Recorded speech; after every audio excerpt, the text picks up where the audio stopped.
All right, we'll go straight to questions for Coach Bennett or the student athletes. Second row. Zach Brazil, New York Post. Mike, probably the biggest game of your career to play the way you did. What does it feel like right now to help get Virginia to the Elite Eight and to also have that kind of performance? Yeah, I think we did it. I mean, just try to really go out and play aggressive. This is really obviously a big game for us at this point. Us three seniors and Evan and Cade as well. It's our win or go home, so and win or be done for us. So just really just trying to attack every game with that mentality. In front row. Anthony, Mike Barber, Richmond Times-Dispatch. You guys have talked about wanting to have a more aggressive approach to this tournament, be the aggressors. Obviously, that worked early on. How good was it to see kind of the story you've been telling us all year play out on the floor there in the first half? It felt really good. It's been something that Coach Bennett has been drilling in our heads that we have to attack it, and we just can't let the game come to us, and we have to be ready from the start. It's something that we work on during practice. If we're not doing what we need to at the start of practice, he lets us know. And for us to go out there tonight and really execute at the beginning of the game was awesome for us. Stay in the front row. Whitey Reed with the Daily Progress in Charlotte. So for all you guys, what did you think when you came out and you saw all those Iowa State fans in such large numbers and you could see how loud they were? Did you have to do anything different, in your preparation or throughout the game? Malcolm, you want to take that? No, it's something you take notice of. It was like a home game for them more than anything. But that's something that fires us up as competitors. We got to the point where we were playing well during away games towards the end of ACC play. So, we embraced it. It was a challenge, and we were able to overcome it. Go back on the right side. Chipper 8 News in Richmond, Virginia. Mike, your performance in the second half can't be understated. Second chance points, it seems you were just towering over the Iowa State defenders. When you knew you had that advantage, how'd you just keep attacking and getting your teammates to feed you the ball down low? When they took McKay out, I had a size advantage, so really just trying to take advantage of that. That's something we work on in practice. If there's an advantage, just really trying to get the ball to whoever has the advantage. So just really try to execute off that. Teammates did a great job of feeding me the ball when I had the advantage as well. Go back on the left side. Aaron McFarling with the Roanoke Times. Mike, your father was here tonight? Yes, sir. They showed him on TV. I wasn't sure it was him, but he looked proud as could be. Just maybe, can you talk a little bit about what this might mean to him and your family, just to see you do this? I think everyone, my family is just extremely excited for us to be in the Elite Eight. I think that's a huge step for this program, and obviously they're happy for me to be part of a team that makes it to the Elite Eight. So I think that's what we're really excited about. Go back in the middle. Jeff White, VirginiaSports.com. Malcolm, your shots weren't all falling tonight, but you didn't really force anything. Was there a point in your career where you might have kind of kept shooting when things weren't going instead of looking to get your teammates involved the way you did?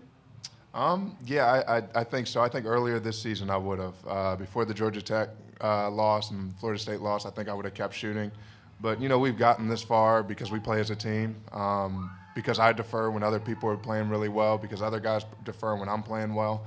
And we just play well together. We embrace our pillar of unity, and I tried to get other guys involved, but stay aggressive tonight, and we were able to get the win. Stay in the middle. Yeah, Anthony, can you kind of walk us through that sequence at the end of the first half? You kind of slammed real hard on your back. Were you almost angry at that point because you ended the first half with you got fouled, went to the line, and you had that big block? And how much maybe that take the momentum away from them to close the half? I was more shocked that they didn't call foul than anything. Not angry, but it did kind of hurt a little bit. I just got back on defense because I knew that we needed the defense to stop. But I think the block was just me just trying to help out my team. Trying to get the momentum back because it sort of felt like they were trying to get the game back in their hands, and I just wanted to do something to help the team out. I think his hair protected his head when he fell, so he was okay. So there you go. We'll go in the front row.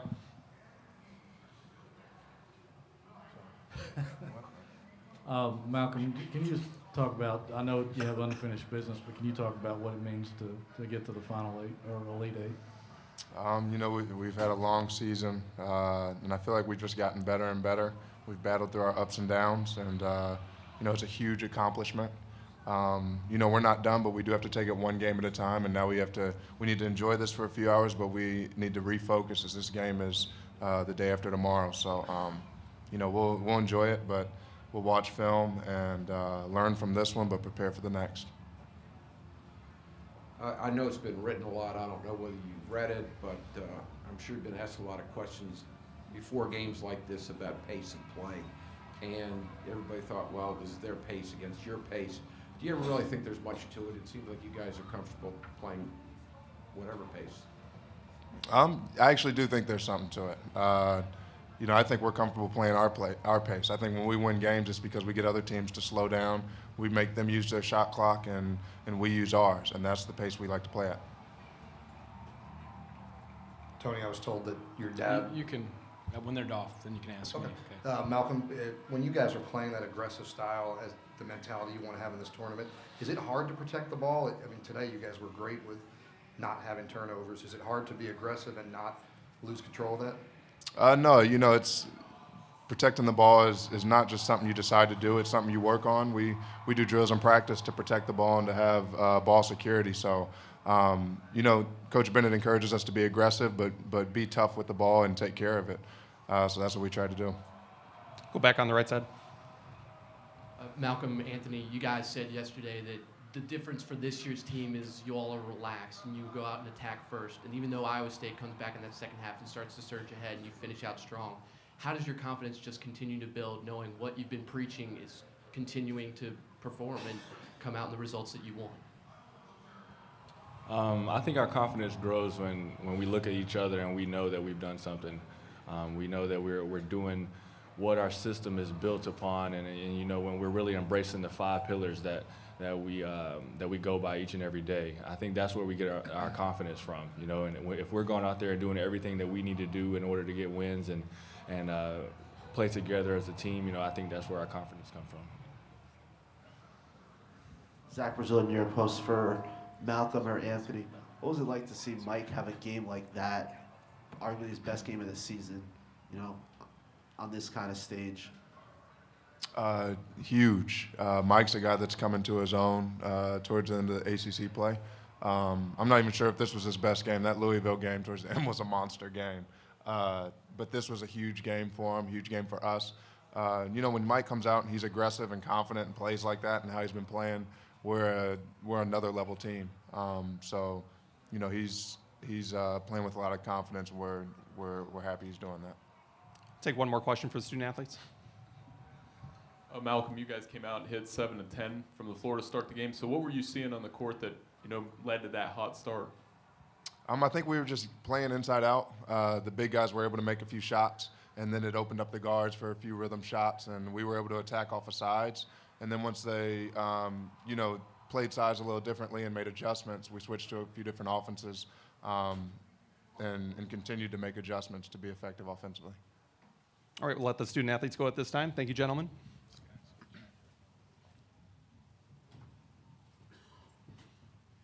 This time we'll take questions for Coach Bennett. Start up in the front row.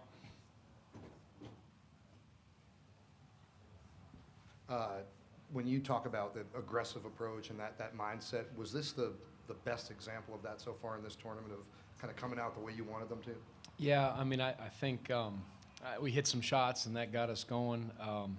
But they did. At this level, as I said about the Butler game, they're not going to lose. You're going to have to beat them.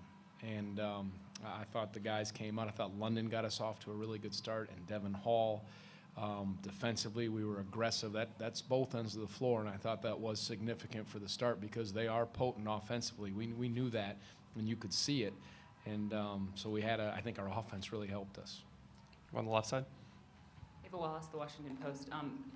It seemed like tonight the guys checked off all the boxes that you've been talking about all season. Just without seeing tape, were there any kind of nits to pick, anything that you thought right away, we've got to work on that? Well, I thought we got a little stagnant late. We got, Marielle had a couple turnovers, and we were sort of standing. And there was a stretch where maybe we took a couple of just okay shots where we could have gotten better ones in that second half, missed a few free throws, so those kinds of things. couple breakdowns in the ball screen coverage where they got back and got down the lane and attack, which they're good at. But those are the things that, we said they're going to score against our tough defense. They're that good. If we have breakdowns and they start scoring, then we said that could be curtains for us. So don't allow that to happen. And overall, it was a well-played game, and we needed the offense. Even breaking the press and getting some of those buckets kept it in a good spot for us. We'll go on the left side on the aisle. David Teal with the Daily Press. Tony, they cut it to 7 at one point in the second half. I think some of us on the press over thinking they're going to call timeout here. You just stood there, raised 3 fingers, got the ball in the post to Toby. You scored on a 3-point play. How much confidence does that show that you have in your team to weather that type of storm without a timeout? Yeah, and we knew they'd make a run. They're that good. They had missed some shots, and we were shooting it so well, and to say we were going to keep that up, hard to say. So when they got it, I thought maybe one more possession, I would have called one, but we just thought we needed to go inside. That's where I mentioned that maybe we took a couple just okay shots and not good ones. And but those were big plays. I was so happy to see what Mike did, and something you haven't asked about. I thought Anthony did a really good job defensively on McKay, but I think on Niang. I thought Anthony was significant, and even Isaiah. He's had a little trouble, and we challenged him. Those two guys did a good job. He's a special player. I mean, he scored 30, and some of the things he can do offensively, he's just so gifted, and that was a concern heading into this game. Go in the front row. Can you just talk about Toby and what he did, and was it did you in your game plan was to attack inside with take what we thought was if Anthony when he's got a guy in front of him, he can slide, and what we thought was, if Mike and Anthony are on the floor, they have to contend with that. Niang's going to have to guard one of those two, or McKay, and we'll have some potential good matchups. So the fact that we could hold our own defensively, and even when they scored, we knew we had some things going on the offensive end. So that's why that pairing together was significant, and then the size was big too. Go back on the left side. Tony Kent Babb from the Washington Post. In a game like this, when pace not only is important but changes kind of constantly, what does London do and to sort of dictate that pace, and why is it so important in a game like this? He's just steady. He's got such good feel. He knows when to get the ball swung, when to look inside, and you need that. He ties it all together, and I love Malcolm's response about his maturity and his shot selection, shot discernment at those times. He was getting dogged defensively. They did a good job on him defensively, and what he even acknowledged, yep, they did that, and that we needed that. We needed to wear them down, bang them with screens, try to take their legs away, and help us with our, hurt their offense, kind of with our offense. Go in the second row on the right. Todd Dybus from the Washington Times. Tony, so 3 times you've played the big guys together, Anthony and Mike, a lot at Hampton, much less against Butler, and then tonight. What kind of prompts you to put them together, and then how do you manage the feel of how long you can ride that out? Yeah, it's just, you look matchups, how we're doing. They both are, is there a matchup defensively? Isaiah gave us stuff. You get on the glass, there's some positive things about that. And it's just a feel thing. You look at how fatigued they are, what's going on that way. Go back in the middle. Paul Woody, Richmond Times-Dispatch. Tony, what goes into getting your guys to be willing to make the extra pass to go from a good shot to a really good shot? And what type of court vision do they have to be able to see everybody? Yeah, it's that idea of, one of our pillars is unity, and there's an African proverb that says, if you want to go fast, go alone. If you want to go far, go together. And we have some very individually talented guys, but they know when they're in concert with each other, that's their way to touch greatness. And it's validated because they've done it. When they share the ball, when they get good shots, they celebrate that. There's such a unified group that way, and there's not egos in there. And I think that experience of playing and being in tough settings has made a difference. But can you move them? And we knew the significance of that against this team. And every game, you got to buy in, and it's a new commitment. And they embraced that in this game offensively, what they needed to do. Go back on the right side. Chipper Year 8 News in Richmond, Virginia. Coach, 3 years in a row, Sweet 16, round of 32, Sweet 16. You've finally gotten over the hump to the Elite 8. What is the reaction from you to be in this position now to get to UVA's third, potentially Final Four appearance? Yeah, thankful. You know, it doesn't take away. These guys, I mean, to get to a Sweet 16 is no small thing. To get into the NCAA tournament, our program is still establishing itself. We're not where Carolina and Duke and some of these are. We're scratching and clawing and thankful for everything that comes our way. And you just show up and you keep knocking. We told these guys before, we got a door knocker that we hang and we take it on every road trip, every home game, and we just keep knocking. And that's what I tell these guys. And I said it before, you can handle the worst that would happen and you can handle the best because they know what matters. And that's what we keep talking about. But very thankful, and now we prepare to go after it for the next one. Got time for 2 more questions. We'll go in the back on the left. Tony, I know the job is not done, but just to follow up on that question, the pride that you take in this team and how far they've been able to take it right now. I know you still got a few more wins to get. They mean a lot to a lot of people, how they conduct themselves more than just basketball. And if you followed us and were around them, you'd understand that. So, of course, I'm proud of them. And I want them to touch what they can touch. I said it in the press conference the other day. We were 2-3 in the ACC, and I said, whatever that line is, I want them to get to it where they can reach their full potential. And where that takes us, it takes us. I'll hold it with open hands, but we got to get to that line and maximize what we have. And that's what I love about them on the floors.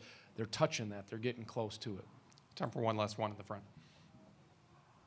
Tony, you know this part of the country better than most of us. Did you anticipate the huge Iowa State contingent here today?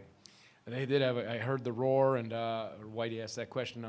I didn't know. I mean, I think, you know, I think a lot of people were hopeful that there'd be Big Ten teams in this, but Iowa State, Midwest, they have great support, great followers, and we had a great turnout too. They were roaring too, but we knew we had to. We just knew we had to go get this one, and you couldn't. One good story. My father. He came to the game. You asked that question. He came to the game, which I never know if he's going to come or not. That's his first game he's come to. And he told me, we spent about 15 minutes in my hotel room before we had our pregame meal.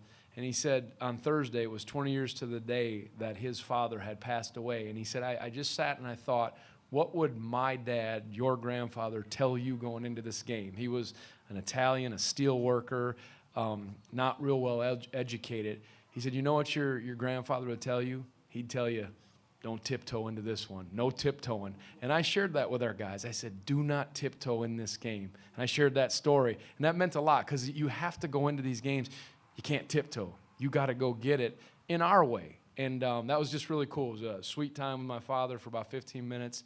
And he came to the game, and I don't know if he behaved himself or not. I didn't hear, but it meant a lot to me because he's had you talk about a man who's poured into my life, and it's overflowed into so many other coaches and so many other people, and these biblical pillars that these guys talk about: humility, passion, unity, servanthood, about trying to be the best team. That's from him, and that's impacted a lot. So I mean to sound off about that, but I knew that going into that game, that was going to be significant, and I cherish that time, and I'll have that always. Coach, thanks for your time. Yep. Appreciate it.